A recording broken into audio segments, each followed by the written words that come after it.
In a quiet little town in the countryside, João, a humble and hardworking 22-year-old boy, met Clara, a cheerful and intelligent 19-year-old girl who came from a wealthy family.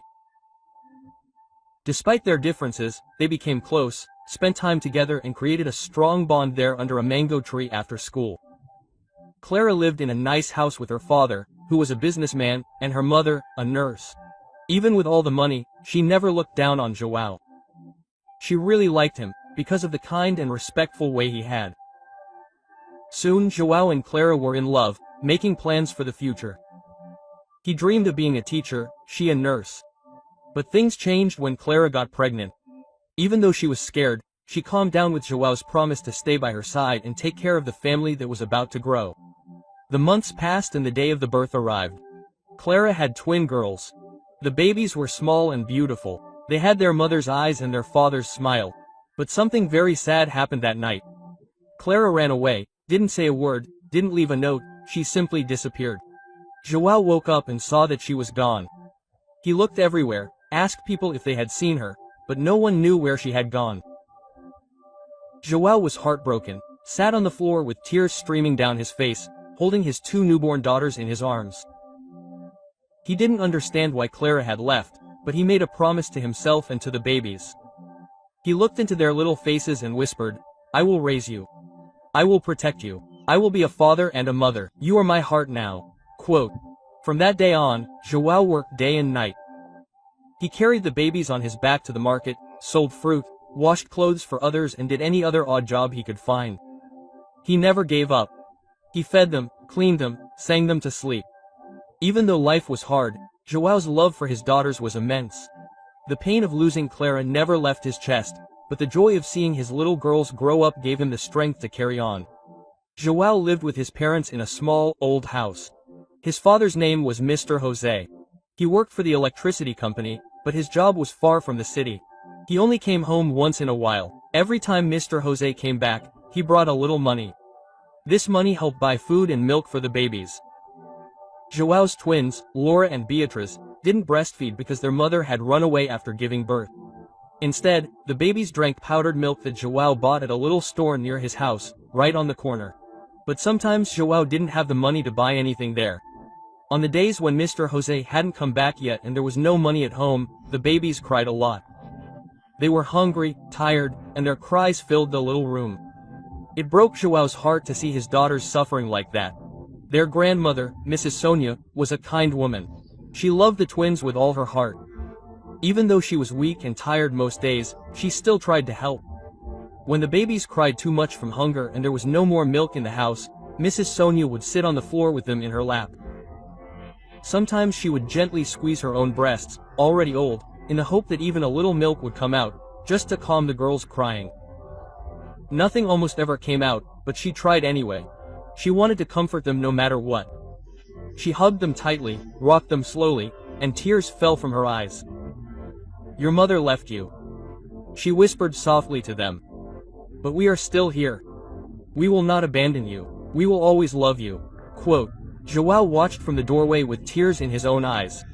It was not the life he had imagined for his children, but he was grateful for his parents.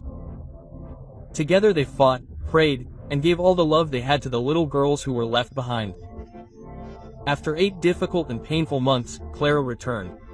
She showed up unannounced one afternoon while John was washing the baby's clothes outside. He looked up and saw her standing near the gate. She was wearing good clothes, looked well fed and clean. She didn't look like someone who had just given birth and abandoned her children. John was shocked, stood still for a moment, then walked slowly toward her with one of the babies strapped to his back. Clara looked at the girls and said, "I want to take them with me." John's heart began to pound. He held the second baby in his arms and said, "No, Clara, you abandoned them, you didn't even say goodbye." Clara looked down and said, "Okay, then just give me one of them. Let me take the younger twin. You can keep the other one." John shook his head with tears in his eyes. "They are twins," he said gently. "They came into the world together, they cry together, they sleep side by side. You can't divide them like bread. Please, Clara, if you really care, come home and help me raise them." But Clara refused, turned her face away and said, "I can't do that." Still hoping, John decided to visit her family's house the next day to beg one more time. He believed that maybe if he showed her family how much he loved the babies, they would talk to her. When he got to the house, he knocked on the gate and asked to speak to Clara. Her brother appeared on the scene, looking angry. John tried to explain, but before he could finish, Clara's brother grabbed a bucket full of water and threw it all over him.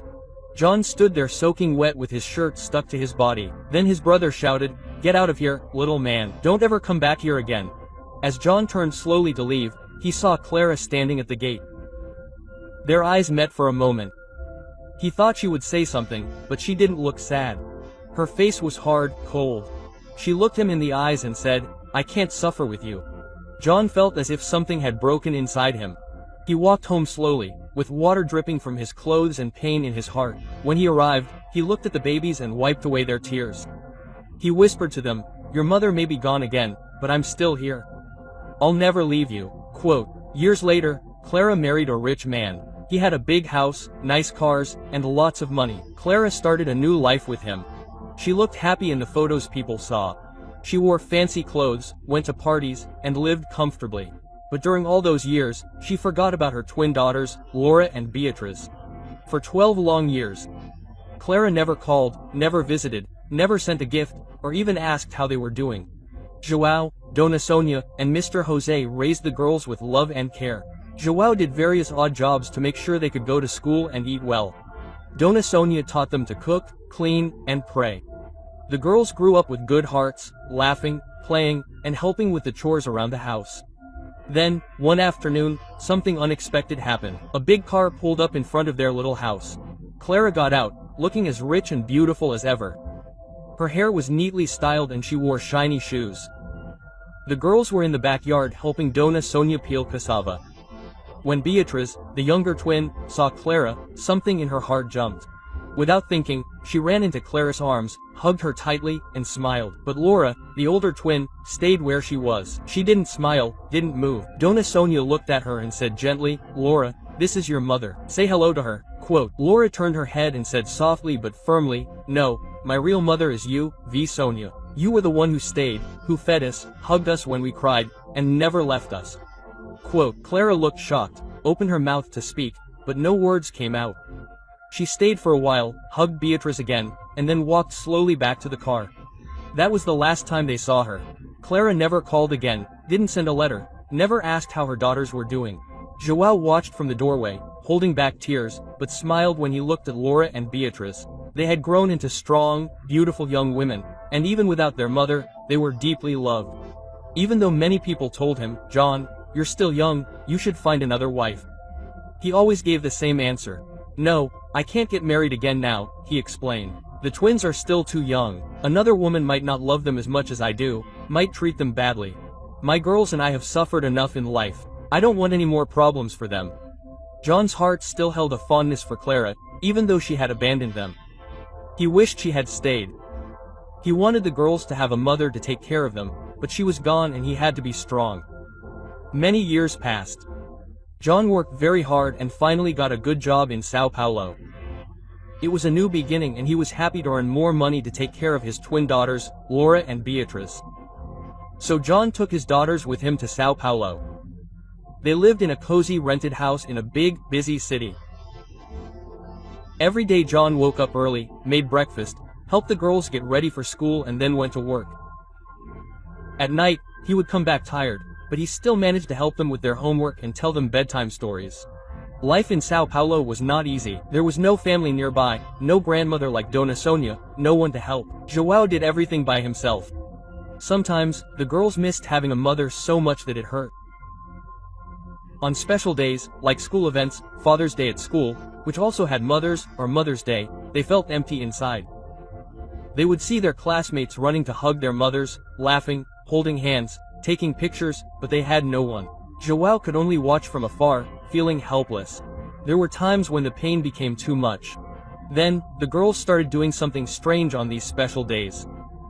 They would give some money to some kind-looking woman at the event and whisper, "Please, can you pretend to be our mother today?"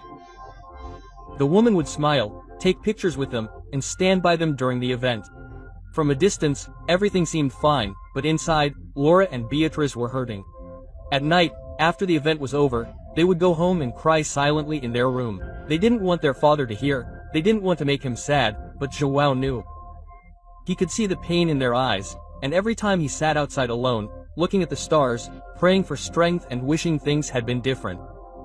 One night, many years later, Laura and Beatrice sat with their father in the living room. They were now grown women, beautiful, intelligent and strong. They looked at their father with love in their eyes and said, "Dad, we want to talk to you." João smiled and said, "I'm listening to my daughters." Beatrice spoke first, "Dad, we know you did everything for us. You raised us alone, gave us love, food, school and everything we needed, but we see that you are alone." Quote, Laura finished, "You never remarried because of us, but now we are adults. We can take care of ourselves. You don't have to worry anymore." The two took his hands and said, "Please find someone who will make you happy. We will support you. Even if she has children or brings new people into our lives, we will find a way.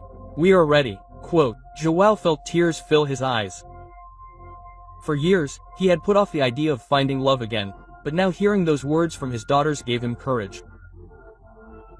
After a while, João met a kind woman from São Paulo. Her name was Adriana. She was soft-spoken, respectful, and had a warm smile. Most importantly, she loved Laura and Beatrice as if they were her own daughters. She never yelled at them or treated them badly. She called them my girls and helped braid their hair, cook, and give them advice. Later, Adriana had a son with João. The house was now full of life, laughter, and the sounds of children playing. João felt happy, sitting in a corner and smiling as the children ran around. And the girls helped their stepmother cook. For the first time in a long time, peace filled his heart. But one morning, Adriana told João that she wanted to travel to the capital to take a fashion course. She had always loved sewing and said that this was her chance to improve. João supported her, gave her money and told her to be careful. She hugged the children and kissed João goodbye. That was the last time they saw her. Days passed, then weeks, then months. No calls, no letters, no messages. João tried to call her cell phone, but it was turned off. He went to the place she said she was going, but no one had seen her. It was as if she had disappeared into thin air. João was heartbroken, sat alone one night and cried.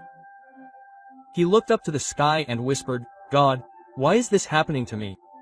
Am I cursed? First Clara left me, now Adriana is gone too, because they all leave me." Quote. His daughters sat beside him and wiped his tears. They said, "Father, you are not cursed. You are blessed." Quote, "We are here. Your child is here. You are not alone." John looked at them and nodded slowly. Even though he never had answers to his questions, he held on to the love of his children and kept going day after day. Years later, Beatrice, the younger twin, got married. It was a beautiful and emotional day. The house was filled with joy, music, and dancing, but there was also a quiet sadness in the air. Their biological mother, Clara, was still alive, but she didn't make it to the wedding. Instead, Beatrice asked a close family friend, a woman who had always supported them, to take her place. As Beatrice walked down the aisle, everyone applauded and smiled, but many guests looked around and noticed something was missing. The bride's mother was not there. It touched hearts and made some people whisper, "Where is her real mother?" John stood there proudly, but inside he also felt the pain. He raised these girls with everything he had. He tried to stay strong as he gave Beatrice away at the altar. Meanwhile, Laura, the older twin, waited for years. Suitors came and went, but none stayed. She fasted, prayed, and attended vigils. She knelt by her bed and whispered, "God, please remember me. I want to be your wife too." Many nights she wept silently, but she never gave up hope. Then one day her prayer was answered. A good, God-fearing man came into her life. He loved her deeply and asked for her hand in marriage. Laura was overjoyed. She jumped and laughed, hugging her father. "God has done it," she said. But when the time came to begin the wedding preparations, something inside her snapped. One night Laura suddenly dropped her spoon and began to cry. John rushed to her side. "What is it, my child?" he asked. Through his tears, Laura said, "Oh, I wish so much that my mother were here just to see me, just to tell me how beautiful I am." Even though she had grown strong, the pain of her mother's absence still lingered in her heart. In her sadness, Laura went to her neighbor's house. An elderly lady named Dona Rosa lived next door. Dona Rosa always treated Laura like a daughter. She gave her advice, taught her womanly things, and prayed with her. When Laura entered the house, Dona Rosa opened her arms without saying a word. Laura fell into her embrace and cried. Dona Rosa gently patted Laura on the back and said, "My daughter, I am here. You are not alone. I will be with you." True to her words, Dona Rosa was by Laura's side before, during, and after the engagement. She held her hand, helped dress her, and danced with her. Laura smiled through her tears. For the first time in her life, she felt like she had a mother again. Now, her wedding was only a few weeks away. Friends and family came to help with the planning. One evening, as they sat outside in the backyard, a friend said, "Laura, did you invite your birth mother? You said you forgave her." Laura looked up slowly. Her face was calm, but her eyes were sad. She said softly, "Yes, I really have forgiven her, but I will never invite her to my party." Her friends looked surprised. One asked, "Why not?" Laura answered with a heavy heart. "She was never there for me, not from day one, not when I cried, not when I needed a mother's hug, not during my childhood, school days or my engagement. She made her choice and I made mine. I have peace now." Everyone was silent. Even though it was a painful truth, they respected her decision. Laura had found love, support and peace in the arms of those who stayed, and that was enough for her. The big wedding day arrived, and Laura's marriage to a billionaire was a joyful and memorable event. While the ceremony was in full swing, something unexpected happened. Clara, now a widow and childless, showed up uninvited. The security guards quickly noticed her and forced her to leave, making her leave in shame and regret. Despite the incident, the celebration went on and the groom surprised Mr. Joao with a brand new car, thanking him sincerely for raising his wife and her twin sister with so much love and care. Overcome with emotion, Mr. Joao expressed his deep gratitude for the kind gesture. The story teaches that true fatherhood and motherhood are shown through love, sacrifice and presence, not just by giving birth. It reminds us that abandoning children leaves deep emotional wounds. Finally, it shows that a real family is made up of those who love, support and stay by your side, whether they are blood relatives or not.